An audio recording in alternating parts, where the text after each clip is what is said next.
भारत के सबसे वांटेड नक्सली नेताओं में से एक मांडवी हिडमा अब नहीं रहा, लेकिन उसकी मौत अपने पीछे एक बहुत बड़ा सवाल छोड़ गई है। क्या ये सिक्योरिटी फोर्सेस की एक जबरदस्त कामयाबी थी, एक मुठभेड़, या फिर ये एक सोची समझी साजिश थी? देखिए, अंत तो एक ही है, हिडमा की मौत। पर इस एक अंत के पीछे दो बिल्कुल अलग अलग कहानियां हैं। चलिए आज इन्हीं दोनों कहानियों को समझते हैं। मांडवी हिडमा कोई छोटा मोटा नाम नहीं था।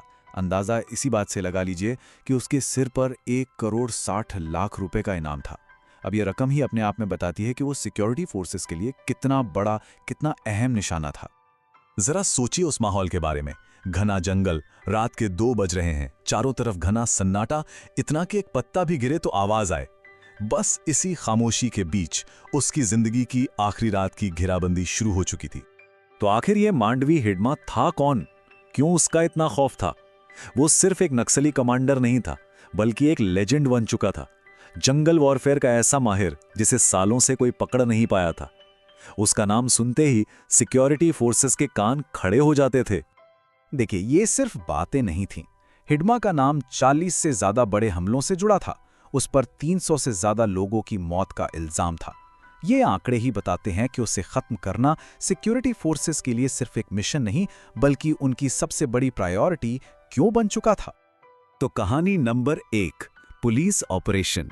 चलिए सबसे पहले उस कहानी को देखते हैं जो सरकार और सिक्योरिटी फोर्सेस ने दुनिया को बताई। एक बेहद कामयाब और बहुत अच्छी तरह से प्लान किए गए ऑपरेशन की कहानी। 18 नवंबर 2025 की सुबह देश के सारे न्यूज चैनलों पर बस एक ही ब्रेकिंग न्यूज चल रही थी।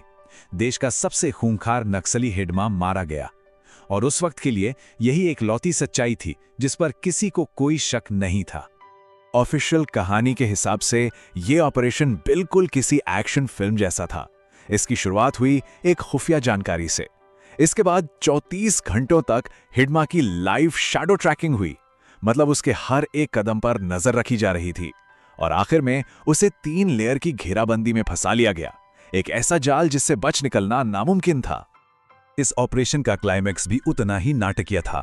बताया गया कि रात के 2 बजे पहली गोली चली और फिर अगले 4 घंटों तक जंगल लगातार गोलियों की आवाज से गूंजता रहा। ये एक जबरदस्त लड़ाई थी जिसका नतीजा सुबह की पहली किरण के साथ सामने आया। इस कहानी का अंत सरकारी फोर्सेस के लिए एक बहुत बड़ी जीत के साथ हुआ। आधिकारिक तौर पर हिडमा, उसकी पत्नी और 4 दूसरे साथियों के मारे जाने की पुष्टि हुई, और जाहिर है इसे देश भर में एक बहुत बड़ी कामयाबी के तौर पर पेश किया गया। ऐसा लग रहा था कि ये चैप्टर अब बंद हो चुका है, लेकिन कहानी में एक बहुत बड़ा ट्विस्ट आना अभी बाकी था। ठीक 1 हफ्ते बाद एक ऐसा दावा सामने आया जिसने इस पूरी कहानी पर ही एक बहुत बड़ा सवालिया निशान लगा दिया। अब आती है कहानी नंबर 2, नक्सलियों का दावा। हिडमा की मौत की 1 हफ्ते बाद नक्सलियों की तरफ से एक चिट्ठी जारी की गई। ये चिट्ठी उनकी दंडकारण्य स्पेशल जोनल कमेटी ने लिखी थी और इसमें एक बिल्कुल अलग और चौंकाने वाली कहानी बताई गई थी। इस चिट्ठी का जो सबसे बड़ा आरोप था वो बिल्कुल साफ था। हिडमा किसी मुठभेड़ में नहीं मारा गया, बल्कि उसके साथ धोखा हुआ था। ये कोई लड़ाई नहीं थी, बल्कि एक विश्वासघात था। नक्सलियों की कहानी उस मुठभेड़ वाली रात से नहीं, बल्कि हफ्तों पहले से शुरू होती है। उनके मुताबिक 27 अक्टूबर को हिडमा इलाज के लिए विजयवाड़ा गया था। फिर 9 नवंबर को उसके ही एक साथी कौशल ने पुलिस के सामने सरेंडर कर दिया और हिडमा की सारी जानकारी लीक कर दी। जब हिडमा को इस धोखे का पता चला तो वो वापस जंगल की तरफ भागा, लेकिन तब तक बहुत देर हो चुकी थी। लेकिन उनके आरोप यहीं खत्म नहीं हुए। उनका दावा था कि हिडमा और उसके 12 साथियों को जिंदा पकड़ा गया था। उन्हें कई दिनों तक हिरासत में टॉर्चर किया गया, पूछताछ हुई, और जब हिडमा ने सरेंडर करने से या कोई राज बताने से मना कर दिया तो उन्हें मारकर एक फर्जी मुठभेड़ की कहानी बना दी गई। तो 2 कहानियां और एक अंत। अब हमारे सामने 2 बिल्कुल अलग अलग दावे हैं। एक तरफ सरकार की बात है, दूसरी तरफ नक्सलियों का आरोप। चलिए इन दोनों को आमने सामने रखकर देखते हैं कि मामला आखिर कितना उलझा हुआ है। यहां पे फर्क बिल्कुल साफ है। एक तरफ एक बड़े ऑपरेशन और जबरदस्त मुठभेड़ की कहानी है, तो दूसरी तरफ गद्दारी, गिरफ्तारी और फिर हिरासत में हत्या का आरोप। दोनों पक्ष सिर्फ एक बात पर सहमत हैं कि हिडमा मर चुका है, लेकिन उसकी मौत तक ले जाने वाला रास्ता इससे ज्यादा अलग नहीं हो सकता था। तो सवाल यही उठता है कि आखिर सच क्या है?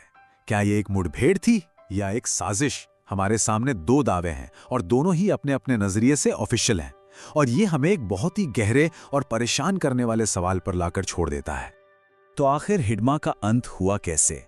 क्या यह वाकई 34 घंटे चले एक कामयाब ऑपरेशन का नतीजा था, जैसा कि सरकार का दावा है, या फिर यह एक विश्वासघात, गिरफ्तारी और फिर हिरासत में हत्या की कहानी थी, जिसे बाद में मुठभेड़ का नाम दे दिया गया? एक तरफ बहादुरी का दावा है तो दूसरी तरफ साजिश का आरोप। सच क्या है, ये इन दो कहानियों के बीच कहीं दबा हुआ है।